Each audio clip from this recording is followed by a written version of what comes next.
लें जी, बन रहा है शामी कबाब पराठा और आलू का पराठा। आज सहरी का मेन्यू मैंने रखा है शामी कबाब। मैंने क्या रखा है, हमें तो फरमाइश आती है जनाब, और हम हुक्म पूरा करने के लिए रेडी खड़े होते हैं। तो मैंने कहा सोचा एक डिफरेंट कबाब का पराठा भी बनाती हूँ, शामी कबाब पराठा। तो इसको अपने शामी कबाब को मैंने क्या किया कि 2 या 3 घंटे पहले डीफ्रोस्ट करने के लिए रख दिया था बाहर, तो ये नरम हो गया। अब आपने ऐसे करके इसको फैला देना शामी कबाब के पराठे को, और मैं आपको फिर दिखाती हूँ कि ये कितना यम यम जो है ना, थोड़ा थोड़ा सा ऐसे करके फैला देंगे। तो ये बिल्कुल जो है ये हो गया है। अब हम इसको रोटी को इसकी बढ़ा के और साइडों से इसको पैक कर दें। आप पेड़े का जो साइज है ना वो इतना ही होना चाहिए, इससे ज़्यादा नहीं, छोटा सा पेड़ा, तभी 2 पेड़ों से ये अच्छा पेड़ा। अच्छा, ये इसी तरह मैंने शामी कबाब का बना दिया। अब ये मैं रखूँगी यहाँ, और हम वेट करें तवे का फ्री होने का, क्योंकि उस पर ऑलरेडी शामी कबाब का पराठा रखा हुआ है। अब ये हमने आलू का भुर्ता, अच्छा इसमें ना आपने आलू का भुर्ता भरना है, ये नहीं कि थोड़ा थोड़ा छींटा मार दें आप, हो गया काम ख़त्म।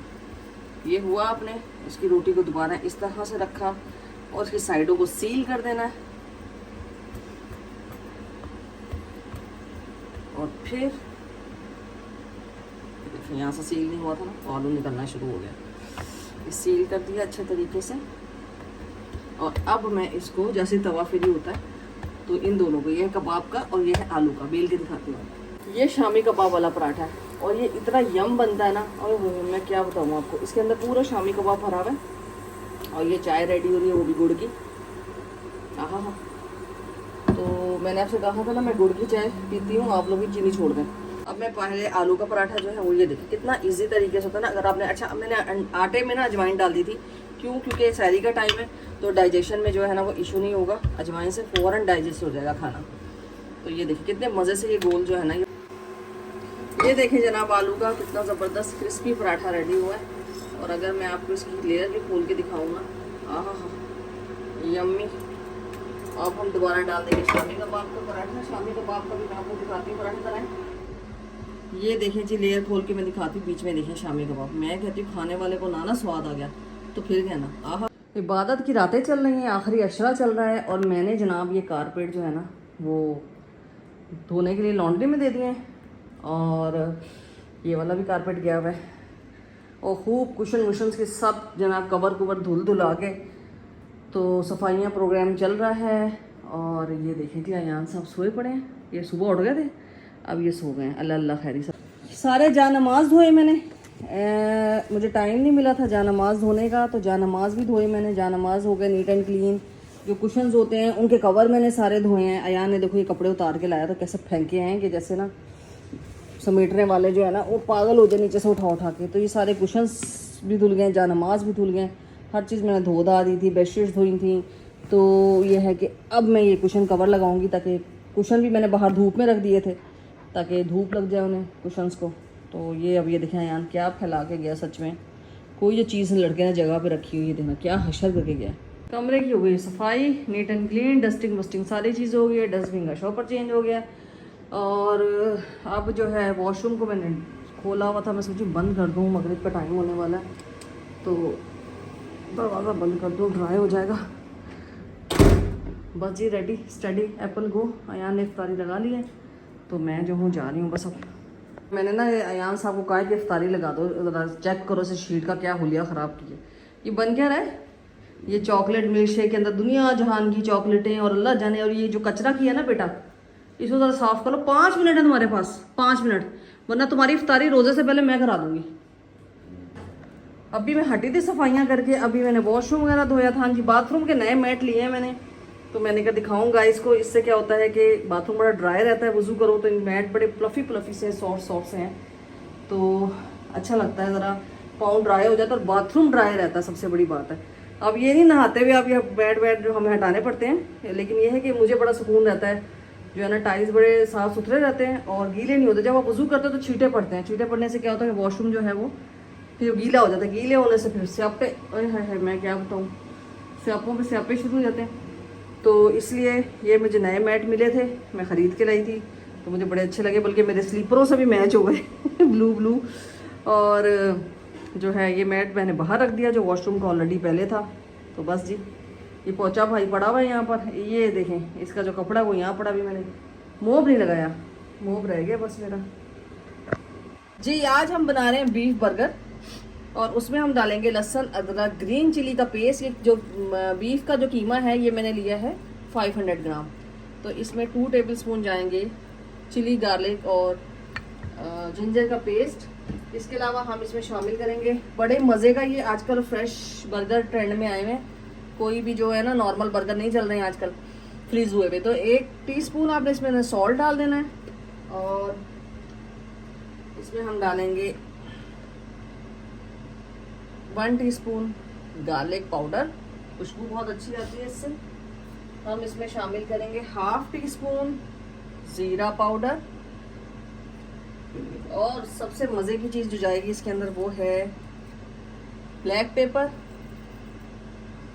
क्योंकि मुझे थोड़ा सा स्पाइसी टच में चाहिए तो इसमें मैं थोड़ी सी डाल दूंगी क्रश चिली। और इसके बाद हम इसमें डालेंगे थोड़ा सा चिली सॉस, किसी भी ब्रांड का आप शामिल कर सकते हैं। और अब हम इसको अच्छे तरीके से बाइंड करेंगे।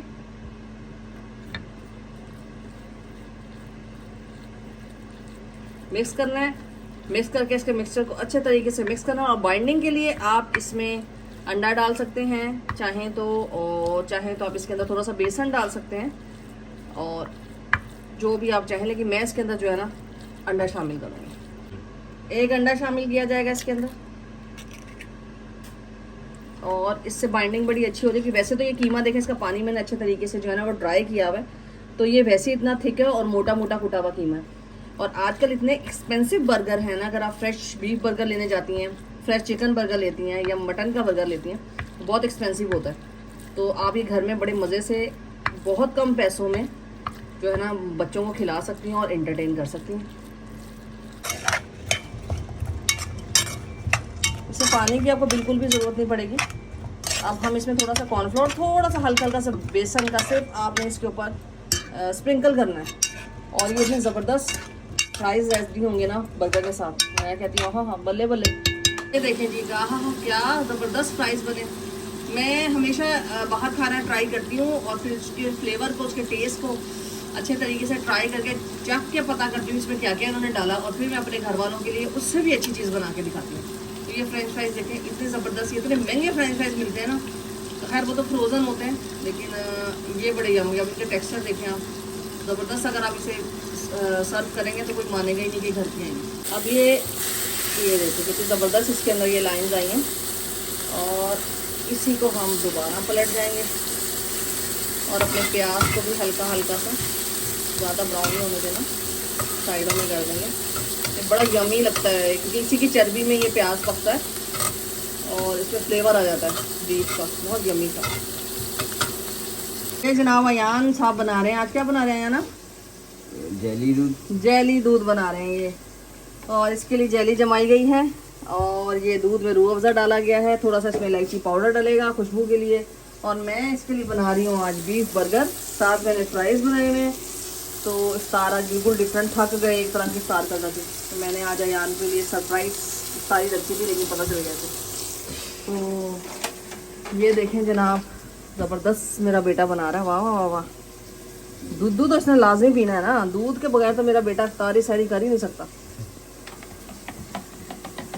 ये जी मेरे पास ना पापड़ी खत्म नहीं थी नहीं मेरे पास पापड़ी, तो मैंने अब काठियावाड़ी छोले बनाए, तो मैंने कहा मैं क्या करूँ, पापड़ी नहीं है, पापड़ी नहीं। मेरे पास समोसों की पट्टियाँ पड़ी थी, मैंने कहा उनको फ्राई कर लेते हैं और बन जाएंगी ये पापड़ी ज़बरदस्त वाली घर की। ये देखें, पापड़ी बिल्कुल भी नहीं थी मेरे पास, मैंने बनाई थी, ख़त्म हो गई। तो अब मैंने कहा क्या करूँ बगैर पापड़ी के। तो ये देखिए जी, काठियावाड़ी छोले इज़ रेडी। बहुत ही ज़बरदस्त बनते हैं, बड़े यमी बनते हैं, बड़े डिफरेंट होते हैं। आपने ये गरम गरम जो है ना वो पेश करने होते हैं, मैं बता नहीं सकती। इसका जो टेक्सचर, थोड़ा सा इमली का फ्लेवर, थोड़ा सा केचप का फ्लेवर, थोड़ा इसका कलर, बहुत यम होता है, ये बहुत ही यमी होता है। मैं इसको डिश आउट करूँगी फिर आपको दिखाऊँगी। ये भी काठियावाड़ी छोले रेडी हैं। देखिए मैंने इसके ऊपर पापड़ी भी डाल दी है, जो मैंने समोसे से पापड़ी बनाई थी। तो आहा क्या शक्ल है। आपने ये ज़रूर रमज़ान में बनाना है काठियावाड़ी छोले, इसे ज़रूर